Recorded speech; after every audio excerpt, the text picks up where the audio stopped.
ಕೊಡಗು ಜಿಲ್ಲೆಯಲ್ಲಿ ಧಾರಾಕಾರ ಮಳೆ ಆದಾಗ ಕಾವೇರಿ ನದಿಯಲ್ಲಿ ಪ್ರವಾಹ ಬರುತ್ತೆ. ಕಾವೇರಿ ನದಿಯಲ್ಲಿ ಪ್ರವಾಹ ಬಂದಾಗ ಈ ಬೇಂಗೂರು ಗ್ರಾಮ ಏನಿದೆ ಮಡಿಕೇರಿ ತಾಲೂಕು, ಇಲ್ಲಿ ಈ ನಿ- ಪ್ರವಾಹ ಬರುವಂಥದ್ದು ಮತ್ತು ಜನತೆಗೆ ಸಮಸ್ಯೆ ಆಗುವಂಥದ್ದು ಸಂಪೂರ್ಣವಾಗಿ ಇದು ಕಾವೇರಿ ನದಿಯ ನೀರು. ಇದು ಅಂದರೆ ಇಲ್ಲಿ ಸಮಸ್ಯೆ ಅಂತ ಹೇಳಿದ್ರೆ ಬೋಟ್ ಮೂಲಕ ಹೋಗಬೇಕು. ಅಂದರೆ ಇಲ್ಲಿ ಬಾಡಗ ಅಂದರೆ ಬೇಂಗೂರು ಚೇರಮಣೆ ಬೇಂಗೂರು ಗ್ರಾಮದಿಂದ ಬಂದು ಬಾಡಗಕ್ಕಾಗಿ ಮತ್ತು ಆ ಕಡೆ ಚೇರಮಣೆಗೆ ಹೋಗುವಂಥ ರಸ್ತೆ ಇದು.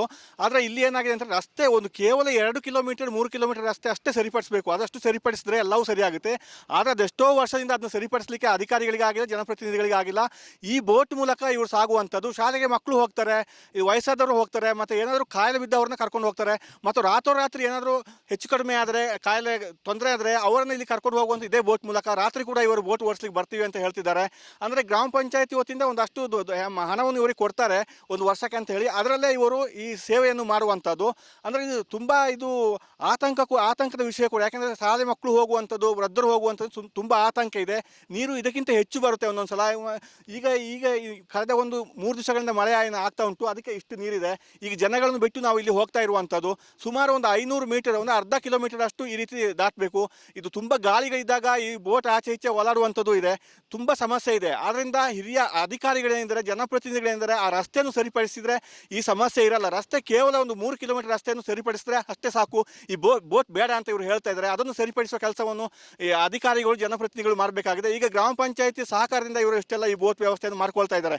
ಒಟ್ಟಾರೆ ಆದಷ್ಟು ಬೇಗ ಇವರ ಈ ಸಮಸ್ಯೆಗೆ ಮುಕ್ತಿ ಸಿಗಲಿ ಅಂತ ಹೇಳುವಂಥದ್ದು ನಮ್ಮ ಆಶಯ. ಕ್ಯಾಮರಾ ಪರ್ಸನ್ ಯುವಕರ ಜೊತೆ ಅನುಕಾರ್ಯಪ್ಪ, ರಿಪಬ್ಲಿಕ್ ಕನ್ನಡ, ಕೊಡಗು.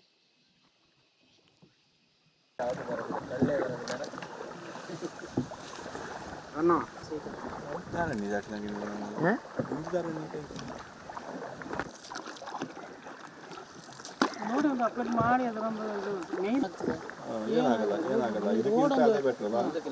ಸೇಫ್ಟಿ ಇಲ್ಲ ಸರ್. ಅದು 1 ಕಿಲೋಮೀಟರ್ 2 ಗಂಟೆ ರಾತ್ರಿ ಯಾರು ಸರ್ ಅಂದರೆ ಇದಲ್ಲೇ ಅಷ್ಟೇ ಬೇರೆ ರೋಡ್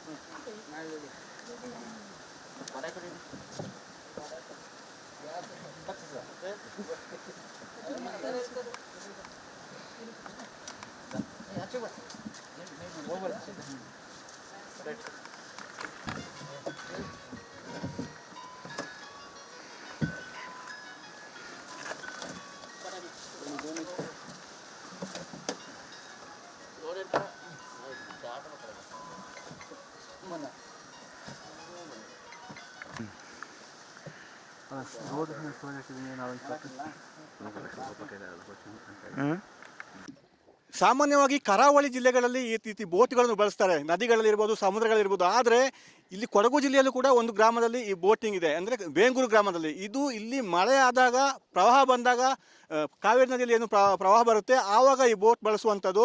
ಈ ಬಗ್ಗೆ ಈ ಬೋಟ್ ಓಡಿಸುವಂಥ ಒಂದು ನಾವಿಕರಿದ್ದರಲ್ಲಿ ಅವ್ರನ್ನ ಮಾತಾಡಿಸುವ. ಹೇಗಿದೆ ನಿಮ್ಮದು ಬೋಟಿಂಗ್ ಜೀವನ, ಹೇಳಿ ಸರ್. ಈಗ ಪ್ರತಿದಿನ ಈ ರೀತಿ ಬರುತ್ತೆ, ಹೇಗೆ ಬೋಟ್ ಓಡಿಸ್ತೀರಿ ಅದ್ರ ಬಗ್ಗೆ ಹೇಳಿ. ಪ್ರತಿದಿನ ಹೀಗೆ ಒಂದು ವಾರ ಇರುತ್ತೆ, ಪುನಃ ಕಮ್ಮಿ ಆಗುತ್ತೆ, ಪುನಃ ನೀರು ಇರುತ್ತೆ. ಆದರೂ ಜನ ಒಂದು 15ರಿಂದ 20 ಜನರು ಆ ಕಡೆ ಈ ಕಡೆ ಹೋಗ್ತಾರೆ. ಹಾಸ್ಪಿಟ್ಲು, ಸ್ಕೂಲ್ ಮಕ್ಕಳು, ಲೈಟ್ ಜಾಬ್ ಇದು ಇತ್ತಿದ ಹೀಗಾಗಿ ಕೊಟ್ಟಿದ್ದಾರೆ ಇವತ್ತು. ಮತ್ತೆ ಈ ರಾತ್ರಿ ಕೂಡ ನೀವು ಬೋಟ್ ಓಡಿಸ್ತೀರಾ ಅಂತ ಹೇಳೋದು ಮಾಹಿತಿ ಸಿಕ್ತು. ರಾತ್ರಿ ಹೋಗ್ತೀರಾ ಹೇಗೆ? ರಾತ್ರಿ ಯಾರು ಎಮರ್ಜೆನ್ಸಿ ಹಾಸ್ಪಿಟ್ಲಿಗೆ ಹೋಗ್ಬೇಕಾದ್ರೆ ನಾವು ಬರಬೇಕು. 2 ಗಂಟೆ ಆದರೂ 1 ಗಂಟೆ ಆದರೂ ಇದಲ್ಲೇ ದಾಟಿಸ್ಬೇಕು. ಬೇರೆ ರೋಡು ಇಲ್ಲ. ಬೇರೆ ರೋಡ್ ಇಲ್ವೋ, ಮಾರ್ಗ ಇಲ್ವೋ? ಬೇರೆ ರೋಡ್ ಇದೆ, ಅದು ದುರಸ್ತಿ ಇದು ರೆಡಿ ಮಾಡಿ ಕೊಟ್ಟಿಲ್ಲ, ಇನ್ನು ಓಪನ್ ಆಗಿದೆ.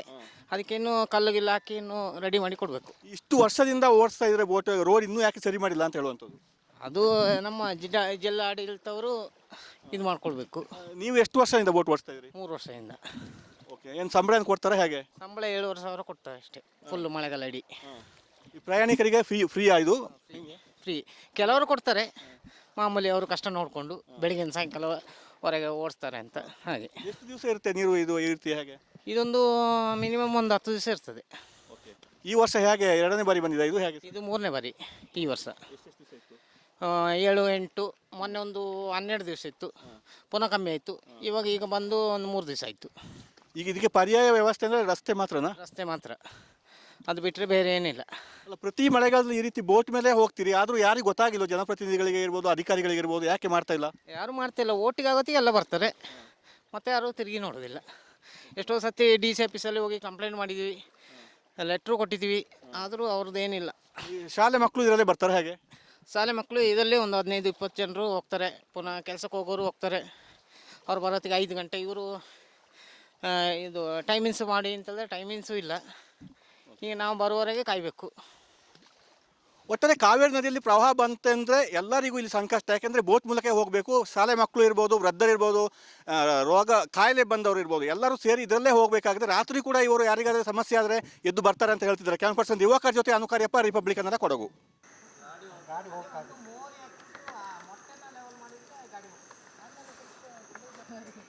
ಆ ಮೊಟ್ಟೆಗೇನೋ ಇಡ್ತಾರೆ ಅಂತ ಹೇಳ್ತಿದ್ರು. ಆ ಮೊಟ್ಟೆಗೆ ಏನೋ ಇಡ್ತಾರೆ ಅಂತ ಏನೋ ಬಟ್ ಅದ್ರ ಉಂಡಲ್ಲ 1 ಕಿಲೋಮೀಟರ್.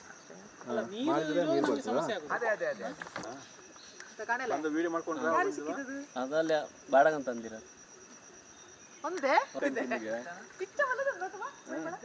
ಪ್ರತಿಯೊಂದು ವಿಡಿಯೋ ಮಾಡ್ಕೊಂಡು ಒಳ್ಳೇದು ಬಂದಿದ್ರಂತ.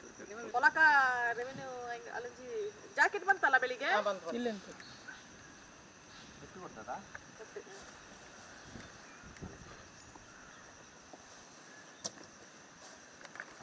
ರೋಡ್ ಉಂಟು ಬಾಡಗಕಲೆ ದೂರ, ಅದು ದೂರ ಅಲ್ಲ, ಅದು ತನ್ನ ஒரு ಅಲ್ಲಿಗೆ ஒரு ಮೋರಿಯಾಂಡು ஒரு ಮೊಟ್ಟೆ ಮೊಟ್ಟೆ ಅಲ್ಲಿಗೆ ಬೆಪ್ಪಾನಂಚಿ ಪಂಡಲ್ಲಿಗೆ ಬಂದದ್ದು.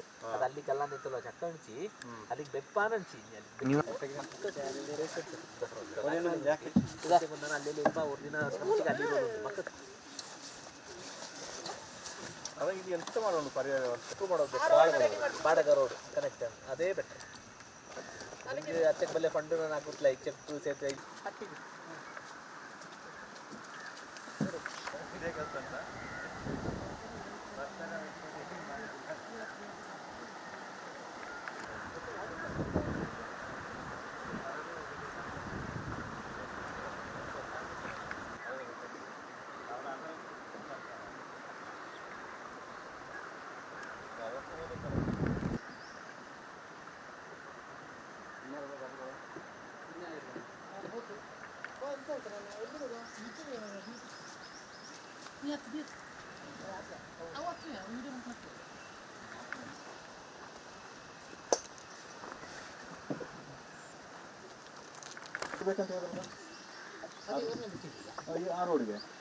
ಆ ರೋಡಿಗೆ ಬಿಟ್ಟು ಬಂದಿದ್ದು.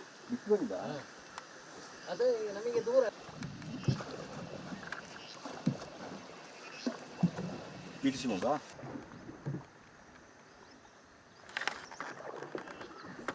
ಮಳೆ ಹುಟ್ಟಿ ಮತ್ತೆ ಬರ್ತದ.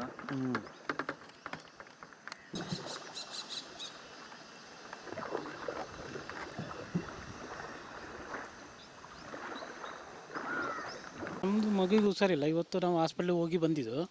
ಏನಂದರೆ ಪ್ರತಿ ಬಾರಿ ಮಳೆ ಬರುವಾಗ ಸ್ವಲ್ಪ ಮಳೆ ಬಂದರೆ ನಮಗೆ ಇದೆ ದೋಣಿ ವ್ಯವಸ್ಥೆ. ದೋಣಿ ಇಲ್ಲ, ನಮಗೆ ಯಾವುದೂ ಅನುಕೂಲ ಇಲ್ಲ. ದೋಣಿಲೇ ಹೋಗಬೇಕು, ದೋಣಿಲೇ ಬರಬೇಕು. ಕ್ಲಾಸಿಗೆ ಆಗುತ್ತಲೇ ಅನಾರೋಗ್ಯ ಮಕ್ಕಳಿಗಾಗಲಿ ದೊಡ್ಡವರಿಗಾಗಲಿ ಯಾರಿಗಾದರೂ. ಹಾಂ, ರಜೆ ಇರುವಾಗ ಏನೋ ಅನುಕೂಲ ಆಯಿತು. ಇಲ್ಲ ಅಂದರೆ ಹೋಗಲೇಬೇಕು, ದೋಣಿಲೇ ಹೋಗಬೇಕು. ಗಾಳಿ ಮಳೆ ಇದ್ದರೆ ತುಂಬ ಕಷ್ಟ ಆಗ್ತದೆ. ನಮಗೆ ಆಲ್ಟರ್ನೇಟಿವ್ ಒಂದು ರೋಡ್ ಉಂಟು, ಅದು ಸಮಸ್ಯೆ ಇಲ್ಲ ಸರ್. ಓಪನ್ ಆಗಿ ರೋಡ್ ಉಂಟು, ಆದರೆ ಗಾಡಿ ಹೋಗೋಕ್ಕೆ ವ್ಯವಸ್ಥೆ ಇಲ್ಲ ಅದರಲ್ಲಿ.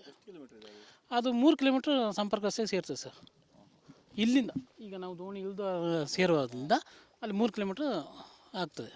ಅದರಲ್ಲಿ ತೀರಾ ಹದಗೆಟ್ಟದ ರೋಡು ಕೆಲವು ಜಾಗದಲ್ಲಿ ಉಂಟು. ಅಲ್ಲಿ ಕಾಂಕ್ರೀಟ್ ರೋಡು ಒಂದು ಸ್ವಲ್ಪ 100 ಮೀಟ್ರ್ ಮಾಡಿದರೆ ತಾತ್ಕಾಲಿಕ ನಾವು